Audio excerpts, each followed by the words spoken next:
The next posture in the standing sequence is Parsvottanasana, or the pyramid pose. And this posture is the last posture in the standing sequence that everybody does no matter what series you're practicing. So after this posture, Parsvottanasana, then you would either begin primary, second, third, fourth, fifth, or sixth series. So up until here, everybody, no matter what series you're practicing, you practice up to Parsvottanasana, or pyramid pose. So we start in Samasthitihi, like the other standing postures. Inhale, you step the right foot back, pivot around, face the back of the mat, and bring the hands into reverse prayer.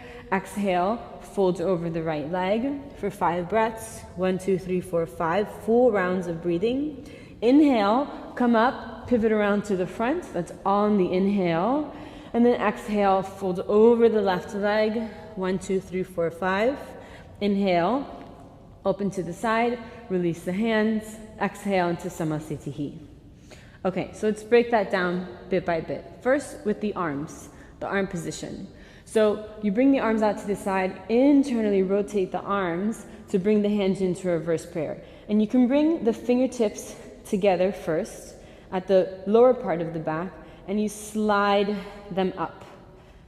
And you can kind of like crawl them up, the pinky side of the hands crawling up. And you can keep the palms open while you do this, and getting the hands as close as you can in between the shoulder blades. And then you roll the shoulders back, bring the palms together, and lift the heart. And it's kind of nice. It feels a little bit like you're using the hands to lift the heart up and lift the upper back out of the lower back. Another trick to do this while you're moving into it, kind of feels like you shrug the shoulders forward. Kind of shrug, shrug, shrug, get them up, and then once you have them in place, then you roll the shoulders back, okay?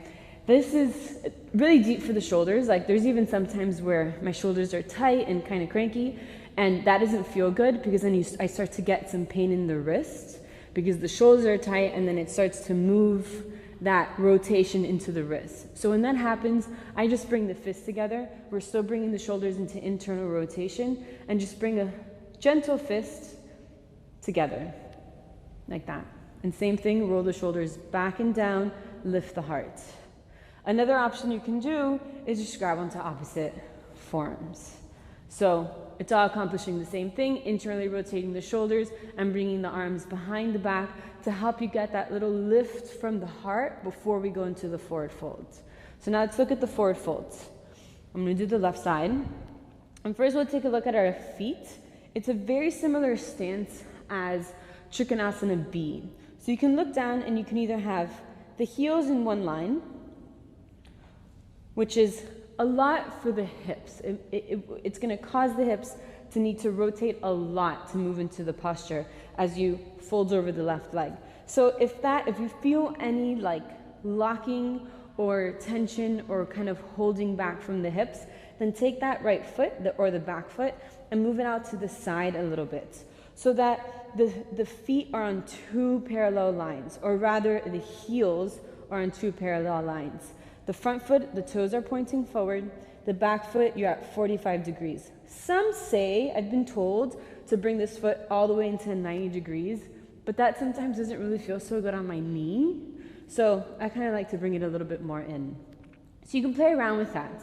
The position of the feet, the position of the angle of that back foot, and just make sure you have movement ability in the pelvis where it doesn't feel locked. So we have the arms here, and we're inhaling to really like lift. So use the hands in the back between the shoulder blades to lift the heart up as you root down through the feet. So just like any of the other standing postures, we're rooting down, connecting into the earth, rooting through the 4 corners of each foot, micro bending the knees, relaxing the toes, using that downward moving energy to help lift the heart. And then as we exhale to fold forward, we're going to reach the heart forward to create length. And as we do that, we press into the front foot. We're pressing the foot down and forward, and that's going to start to move this front hip back. So sometimes I even like to bring my hand here, so we're kind of coming out of the hands behind your back, which is okay. It's just for a moment to emphasize a point. But you bring your hand into the front crease of the hip here and move it back. And then you feel that action, counteraction, and that helps to create this sense of length and space. So as the heart moves forward, this hip clips back, and then this hip rolls forward. So there's a lot of actions, counteractions happening.